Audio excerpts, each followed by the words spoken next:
Be me. Don't plan anything. Phone buzzes next morning. Her. You alive? Me. Barely. Come over. Hit send. She actually comes over. Door opens and she walks in. She kicks her shoes off, casual as breathing. Morning, she says, like she didn't almost short-circuit my entire existence. Like she didn't almost kiss me and then vanish. I just stand there, arms crossed. You almost kissed me and then disappeared. She grins. Good morning to you too. Try to hold my ground. You can't do that. She shrugs like I'm complaining about the weather. I absolutely can. I just did. We stare at each other. No jokes, no teasing, just honesty hovering in the air like a threat. She exhales. Okay, fine. She steps closer. She says it like it's a fact. I liked you first. My face forgets how to be a face. What? She doesn't blink. In elementary school. When you let me borrow your bike. When you cried because I broke my arm. When you followed me everywhere like a lost puppy. I try to salvage my pride with logic. That was friendship. It comes out weak, like even I don't believe me. She shakes her head, slow and certain. No, that was you. She looks up at me, and for once she isn't performing confidence. She's just telling the truth. And this, she gestures between us, is me finally not pretending anymore. My heart does something illegal. You waited 10 years? She shrugs. Had some growing up to do. I laugh. That's unfair. I know. She grabs the front of my shirt, not aggressive. She lowers her voice.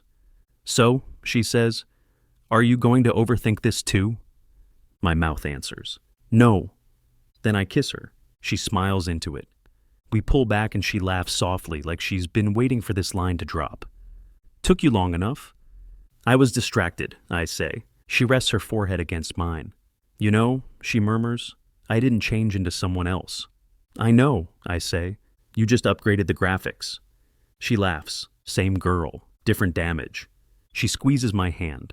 So, she says, smiling, what now? I smile back. Now we stop pretending this is new. She grins. Good. Then she kisses me again. Harder this time. And when she pulls back, eyes bright, familiar, dangerous, it hits me. She didn't ruin my life. She just came back to it. And then we had a wonderful night. Next morning, I wake up already knowing something shifted. She's in my kitchen, barefoot, wearing one of my t-shirts like it's always been hers, reading the back of a cereal box. I lean against the doorframe and just watch, because my brain is still loading the update. She notices immediately without looking up. You're staring again. I'm recalibrating. She smirks. Still, you turn my childhood trauma into a glow-up, I say. Give me time.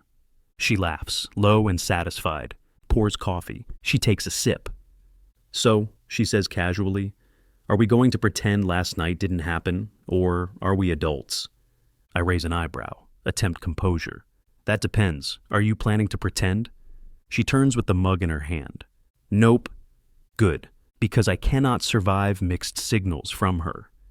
She steps closer, close enough to poke my chest with her finger. You're not freaking out, she says, studying my face. I told you, I reply. I grew up. She nods like a teacher approving a student. Good, because I didn't come back to play games. I smile. Funny, neither did I. That stops her for half a second. Then her smile widens like she likes what she's hearing. She leans against the counter. You know, she says, I was fully prepared to seduce you slowly. I fold my arms. Was? Yes, she says, like she's disappointed she didn't get to use her full arsenal. But you're handling this very well. And I don't even try to be slick. I've been handling you my whole life, she laughs. Wow, confident now. Always was, I say, just quieter. She steps into my space again. I like this version of you. I like this version of us. She searches my face for doubt. She exhales like she's satisfied with the answer. Okay, she says, so we're doing this. I nod. We're doing this. She smiles. Good, because I plan to win you properly. I tilt my head. Pretty sure you already did. She grins. Say it louder later. She grabs her jacket. I have to go, but I'll text you. I point out the obvious. That's not a question. No, she agrees. It's a promise. She heads to the door, then stops and turns back. Voice softer now. You know, my parents asked about you, like, yesterday. I blink. Already? They remember you, she says, very fondly. I can't help smiling. That explains a lot. She walks back and kisses me. Then she looks me dead in the eyes. No disappearing this time. Not a chance. Door closes. I stand. She didn't just come back, she came back certain. And honestly, so did I. Phone buzzes 9:04 a.m. Her. Did you eat? I stare at the screen. Me. Good morning to you too. Her. Answer the question. I grin. Hour later, another message. Her. Lunch at 1. I'm picking the place. Meet her at the place. She's already there. You're late, she says. I'm early, I reply. You're aggressive? She grins. Confident, she corrects. I learned from you. She orders for herself without hesitation. You'll have the same thing. I raise an eyebrow. Bold. She smiles sweetly. You used to steal my fries. This is revenge. I laugh. Fair. Halfway through lunch, she leans forward like she's about to deliver a plot twist. So, she says casually, I told my friends about you. I choke on my drink. You did what? She pats my hand. Relax. I said you're the boy I used to chase with a stick. That does not sound flattering. They loved it. Of course they did. People love a story where I am bullied with affection. She watches me carefully. You're not pulling away. No. You're not getting weird. Also no. She smiles satisfied. Good, she says, quieter now. Because I don't want to chase you alone. I meet her gaze. You're not, I say. But don't mistake me for someone passive. Her smile shifts. Oh? And I don't look away. I like that you want me, I continue. But I'm choosing you too. She pauses. Then she laughs softly. God, you got hot when you stopped being awkward? I was always hot, I say. You were just busy punching people. She snorts. True. After lunch, we walk. You know, she says, swinging our hands a little. I like winning you. I glance at her. And I like letting you think you are. She stops walking, turns to me. Oh, so this is how it's going to be. I smile. Get used to it? She laughs, delighted, then kisses me. She pulls back just enough to make it serious. No running. None. She nods like she's sealing a contract. Good, because I'm just getting started. She walks away smiling. Evening comes. Knock at the door. She steps in with a smile. Hi, she says. Hi, I reply. We stand there for a second. Then she laughs. This is funny. What is? We used to sneak candy into my room, she says. Now I'm nervous about staying over. I smile. Growth. We cook together. Later, we're on the couch. She tilts her head up. You're very calm. I exhale. I've waited 10 years. I can wait 1 more hour. She looks at me like she's softening around the edges. You don't have to. I know, I say. I want to. That lands. I can see it in her face. She leans in first. The kiss is easy. When we move to the bedroom, there's laughter. She knocks over a glass of water. I trip over my own socks. We both stare at the mess like it personally offended us. Wow, she says. Very smooth. Consistently, I reply. She smiles, but her eyes get serious. You still make me feel safe, she says. My chest tightens in the best way. I nod. Always did. The night isn't about proving anything. It's about familiarity, hands that already know where to go. Quiet words. At some point she rests her head on my chest and sighs. This feels right. I run my hand through her hair. Good, I say, because I'm not questioning it. Morning comes soft, sunlight through the curtains. I know she wakes first because she pokes my cheek like it's her job. You snore, she says. I breathe aggressively. She laughs and drops her head onto my shoulder. I miss this, she murmurs. You were gone, I say, voice quieter than I expect. She looks up. I'm not going anywhere now. I kiss her forehead. Good. We lie there for a while. She's in my kitchen again. Of course she is, this time wearing one of my hoodies, voice still rough with sleep. You stole my clothes. She turns with a mug like she's been doing this for years. You stole my heart first. I blink. That was uncalled for. She grins. Good morning. Sit at the table while she makes breakfast. I try to regain power through commentary. You're very confident for someone who used to eat cereal dry. She shrugs. I've evolved. Apparently. She slides a plate toward me. You still eat too fast. I don't even argue. I grew up with you. I had to. She laughs. We eat in easy silence for a bit. She studies me over her mug. You're not acting weird. I told you, I say. I'm not built for weird. She nods like she's evaluating structural integrity. You're solid, like you always were. I smile. You used to say I was boring. She answers instantly. I was wrong. You were stable. I let that land. That's a very adult compliment. She smiles. I'm a very adult woman now. Raise an eyebrow. Debatable. She kicks my leg under the table. Evidence submitted. Later, we're on the couch, legs tangled. She rests her head on my shoulder and speaks. So, my parents want to see you. I choke on my coffee. They remember you, she says, very clearly. That's concerning. She laughs. You used to run through our yard barefoot. I was a child. They love that. I sigh. This feels like a trap. She looks up, amused. You're nervous? No, I say calmly, then immediately expose myself. I just want to make a good impression. She smiles softly. You already did, 10 years ago. She squeezes my hand. You don't have to impress anyone. They're just happy I came back with you. I look at her. You're serious about this? She nods. Completely. I smile.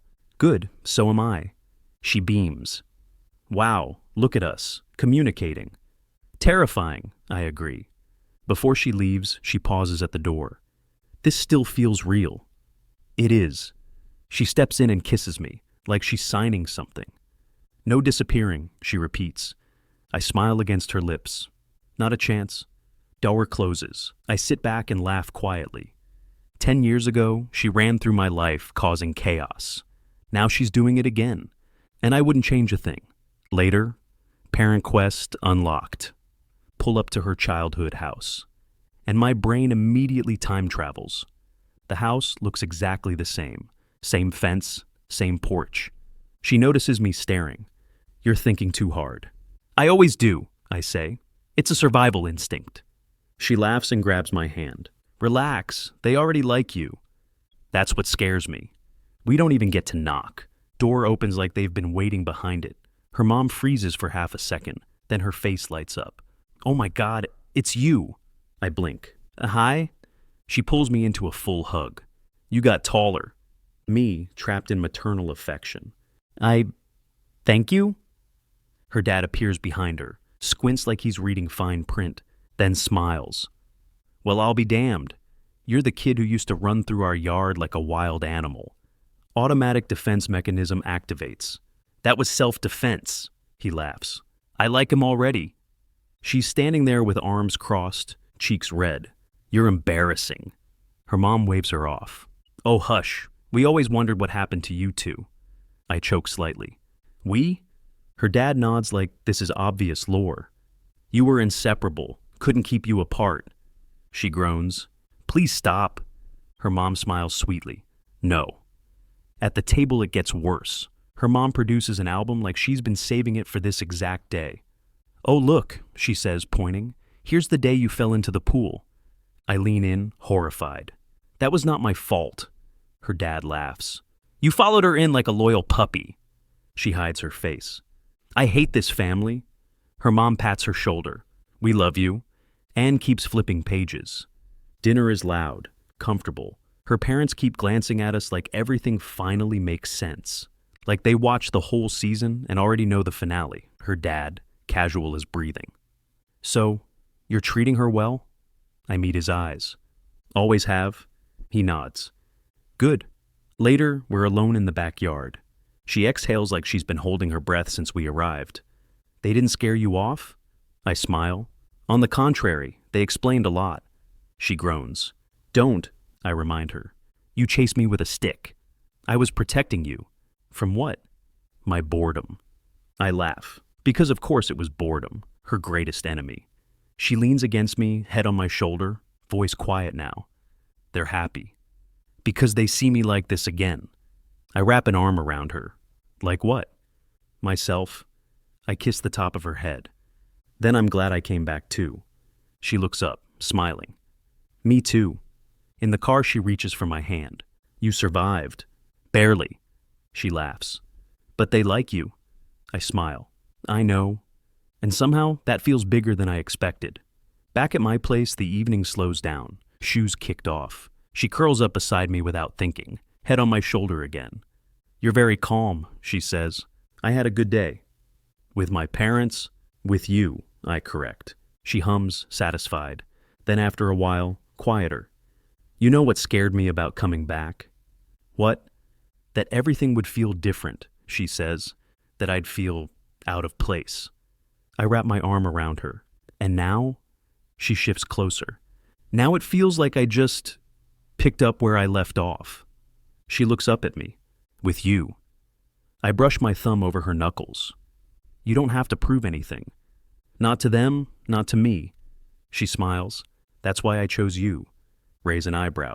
Chose? She nods. I could have come back and done something easy. Something temporary. She touches my chest lightly. I didn't want that. She grows quiet, then laughs softly. God, 10 years ago I would have punched you for making me feel like this. I smile. I would have deserved it. She snorts. No, you've always been like this. Like what? Steady, she says. Right where I could find you. Later, we're half asleep on the couch. She traces lazy shapes on my arm. You know, she murmurs, if anyone asked me why you... She pauses. I wouldn't know how to explain it. I smile in the dark. Good, means it's real. She falls asleep like that. And as I sit there listening to her breathe, it clicks. She didn't come back to win me. She came back because she already knew where she belonged. And this time, she stayed.